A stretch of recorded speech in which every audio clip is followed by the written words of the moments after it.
ఎన్నికల వేళ ఆంధ్రప్రదేశ్లో రాజకీయ పార్టీలు విస్తృతంగా ప్రచారం నిర్వహిస్తున్నాయి. రాజకీయ పార్టీలు ఒకదానిపై ఒకటి ప్రతి విమర్శలు చేసుకుంటున్నాయి. అయితే ఇందులో మరో ట్విస్ట్ ఉంది. ఎన్నికల్లో గెలవాలనే కుట్రతో సోషల్ మీడియా వేదికగా ఫేక్ ప్రచారాల్లో అధికార వైసీపీ ముందు వరుసలో ఉన్నట్లు తెలుస్తోంది. ఏదో విధంగా అసత్య ప్రచారాలతో ప్రజల మైండ్ సెట్ మార్చాలనే ప్రయత్నంలో భాగంగా ఫేక్ పబ్లిసిటీకి వైసీపీ సోషల్ మీడియా విభాగం శ్రీకారం చుట్టిందనే ఆరోపణలైతే వినిపిస్తున్నాయి. ప్రతిపక్ష పార్టీల నాయకులను టార్గెట్ చేస్తూ మాట్లాడని అంశాలను మాట్లాడినట్లు, గతంలో ఎప్పుడో మాట్లాడిన ప్రసంగాల్లోని వ్యాఖ్యలను కట్ చేసి ఎన్నికల ప్రచారంలో మాట్లాడినట్లు కట్ పేస్ట్ చేసి ట్రోల్ చేయటం ఇటీవలే కాలంలో ఎక్కువగా చేస్తున్నట్లుగా ప్రచారం అవుతోంది. విపక్షాలను నేరుగా ఎదుర్కోలేక వారిపై నిందలు వేయటమే లక్ష్యంగా ఈ ప్రచారం సాగుతుందనే ఆరోపణలు కూడా ఉన్నాయి. మొన్నటికి మొన్న పెన్షన్ పంపిణీ విషయంలోనూ వైసీపీ సోషల్ మీడియా విభాగం అసత్య ప్రచారం చేస్తూ ప్రజలను తప్పుదోవ పట్టించే ప్రయత్నం చేసిందనే చర్చ జరిగింది. వైసీపీకి ఓటు వేయకపోతే ఇంటింటికి పెన్షన్ రాదంటూ ఫేక్ ప్రచారం చేశారు. ప్రభుత్వ సిబ్బందితోనే పెన్షన్లు పంపిణీ చేయాలని ఎన్నికల సంఘం ఆదేశిస్తే దీనికి విపక్షాలే కారణమంటూ ప్రచారం చేశాయి.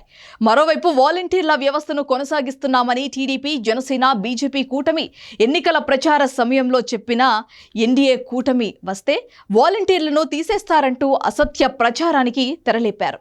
వీటన్నిటికీ పెద్ద స్పందన రాకపోగా వైసీపీ కుయుక్తులను ప్రజలు అర్థం చేసుకుంటున్నట్లుగా తెలుసుకున్న అధికార వైసీపీ చివరికి ఇంటెలిజెన్స్ బ్యూరోను సైతం వైసీపీ నేతలు వదలలేదు. ఓ ఫేక్ సర్వేను తయారు చేసి కేంద్ర నిఘా విభాగం వెల్లడించిన నివేదిక అంటూ సోషల్ మీడియాలో వైరల్ చేసింది. ఈ సర్వేతో తమకు సంబంధం లేదని ఇంటెలిజెన్స్ బ్యూరో ప్రకటించడంతో ఇది వైసీపీ డైరెక్షన్లో తయారైన ఫేక్ సర్వేగా ప్రజలు అర్థం చేసుకోవాల్సి వచ్చింది. ఏపీలో వైసీపీ ప్రభుత్వంపై ప్రజలు వ్యతిరేకంగా ఉన్నారనే సంకేతాలు వెలువడుతున్న నేపథ్యంలో క్షేత్రస్థాయిలో ఏ ఒక్క ఓటరును అడిగినా జగన్ ప్రభుత్వంపై సంతృప్తి వ్యక్తం చేయడం లేదు. అభివృద్ధి విషయంలో వైసీపీ ప్రభుత్వం విఫలమైందని ఏపీ ప్రజలు చెబుతున్నారు. దీంతో తమ గెలుపు కష్టమని భావించిన వైసీపీ నేతలు తప్పుడు ప్రచారాలతో ప్రజలను ఏమార్చే ప్రయత్నం చేస్తున్నట్లు తెలుస్తోంది. మొదట విపక్షాలపై నిందలు వేసే ప్రయత్నం చేసి విఫలమవ్వడంతో ఇక వైసీపీనే గెలుస్తుందంటూ ఫేక్ సర్వేలతో ప్రజల మైండ్ సెట్ మార్చేందుకు ఆ పార్టీ నేతలు ప్రయత్నిస్తున్నారు. ఎన్నికలకు మరో నెల రోజుల సమయం ఉంది. ఈలోపు ఇంకెన్ని ఫేక్ పబ్లిసిటీలకు, కుట్రలకు వైసీపీ తెరలేపుతుందనే అనుమానాలు కూడా వ్యక్తమవుతున్నాయి. ప్రజల్ని మోసం చేస్తున్నానని అనుకుని తనను తాను మోసం చేసుకుంటోంది అధికార వైసీపీ. 5 ఏళ్ల పరిపాలనపై ఒక్క నిజం చెప్పడం లేదు సరికదా, ఎన్నికలకు ముందు ప్రతి విషయాన్ని ఫేక్ చేస్తూ దాన్ని సర్క్యులేట్ చేస్తూ బతికేస్తోంది. ఇవన్నీ ఎవరిని నమ్మిస్తాయంటే సామాన్య జనాలు. కాకపోతే ఇప్పుడు కాస్త తెలివి ఉన్న వాళ్ళు ఎప్పుడో వీటన్నిటిని నమ్మటం మానేశారు.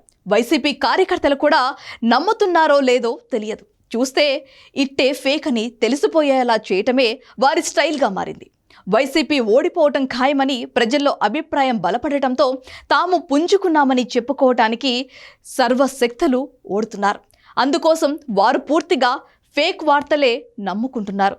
ప్రజల్ని తక్కువ అంచనా వేస్తూ తాము చెప్పే ప్రతి మాట నమ్ముతున్నారన్నట్లుగా వారి వ్యవహార శైలి ఉందనే విమర్శలు వెల్లువెత్తుతున్నాయి.